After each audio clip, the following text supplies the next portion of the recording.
Assalamualaikum warahmatullahi wabarakatuh. Jadi kami di sini akan menjelaskan tentang dunia yang semakin tidak jelas arah untuk memenangkan persaingan global, yang dimana kebijakan tarif impor atau ekspor Amerika Serikat dan implikasinya bagi Indonesia. Yaitu ada latar belakang dan metode analisis. Di poin pertama ada kebijakan tarif ekspor dan impor Amerika Serikat yang menimbulkan dampak besar secara global. Lalu Indonesia sebagai negara berkembang ikut terdampak dalam perdagangan internasional. Yang ketiga, untuk menganalisis dampaknya digunakan metode PASTEL. Politik, ekonomi, sosial, teknologi, lingkungan, legal, atau hukum. Untuk poin selanjutnya akan dijelaskan oleh teman saya. Terima kasih teman saya yang bernama Damar. Selanjutnya perkenalkan saya, nama saya Rizky Ahmad Yulianto dengan NIM 24116223. Selanjutnya saya akan menjelaskan politik, dampak politik dan strategi diplomatik. Ketegangan dagang Amerika Serikat bisa mempengaruhi stabilitas politik Indonesia. Ketergantungan pada ekspor menyebabkan tekanan terhadap kebijakan luar negeri. Langkah strategi pemerintah yang pertama, memperkuat kerjasama diplomatik melalui ASEAN dan G20, diverifikasi mitra dagang, dan yang terakhir menjaga hubungan bilateral dengan Amerika Serikat tetap stabil. Selanjutnya saya akan menjelaskan ekonomi, dampak ekonomi dan strategi pertumbuhan. Yang pertama, tarif tinggi dari Amerika Serikat menurunkan daya saing ekspor Indonesia. Yang kedua, sektor yang terdampak tekstil, karet, otomotif, dan elektronik.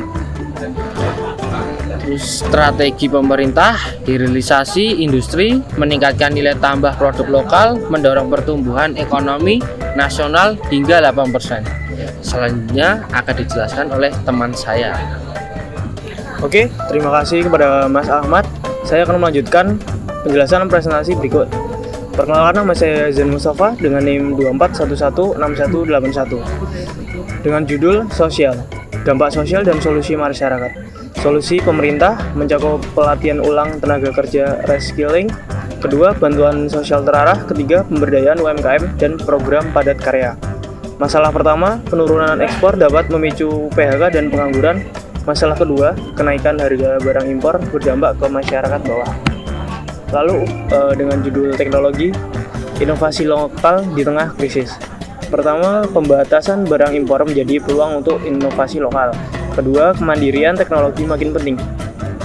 Dan langkah strategis, pertama, intensif untuk startup dan riset, kolaborasi universitas dan industri, fokus pada transformasi digital.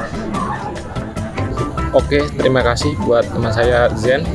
Sebelumnya saya perkenalan dulu. Nama saya Nanda Nur Pratama dengan NIM 24116190. Oke, dengan lingkungan, implikasi lingkungan dan kebijakan hijau.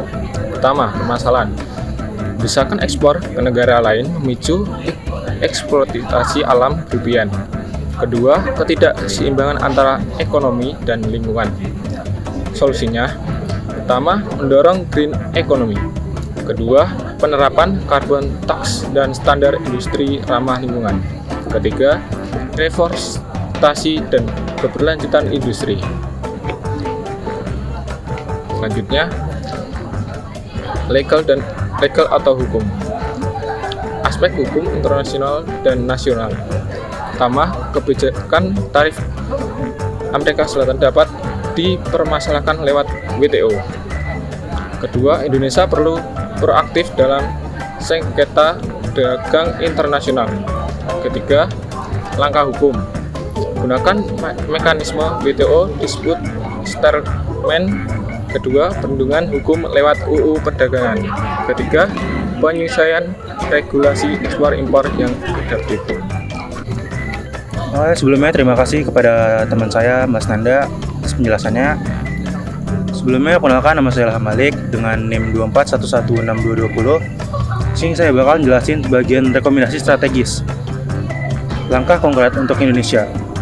Yang pertama, mungkin bisa diversifikasi pasar ekspor non-Amerika Serikat, yaitu Afrika Timur Tengah. Kedua, meningkatkan daya saing industri dalam negeri. Ketiga, mendorong ekonomi hijau dan digital. Keempat, penguatan kerjasama ASEAN dan WTO. Terakhir, investasi pada SDM unggul.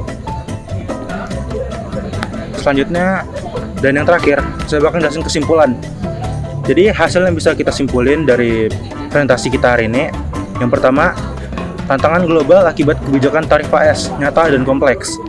Kedua, Indonesia harus tanggap secara diplomatik, ekonomi, sosial, dan hukum. Yang ketiga, sinergi antara pemerintah, industri, dan masyarakat sangat diperlukan. Yang terakhir, dengan strategi adaptif, Indonesia bisa tetap unggul dalam persaingan global. Sekian materi yang bisa kami sampaikan. Terima kasih buat teman-teman semua yang udah mendengarkan, menyimak materi yang kami berikan. Sedikit ada kata-kata nih dari B.J. Habibie. Bangsa yang besar bukan bangsa yang kuat secara ekonomi saja, tapi juga yang tanggap terhadap perubahan. Oke, jangan lupa like, comment, subscribe. Bye-bye teman-teman.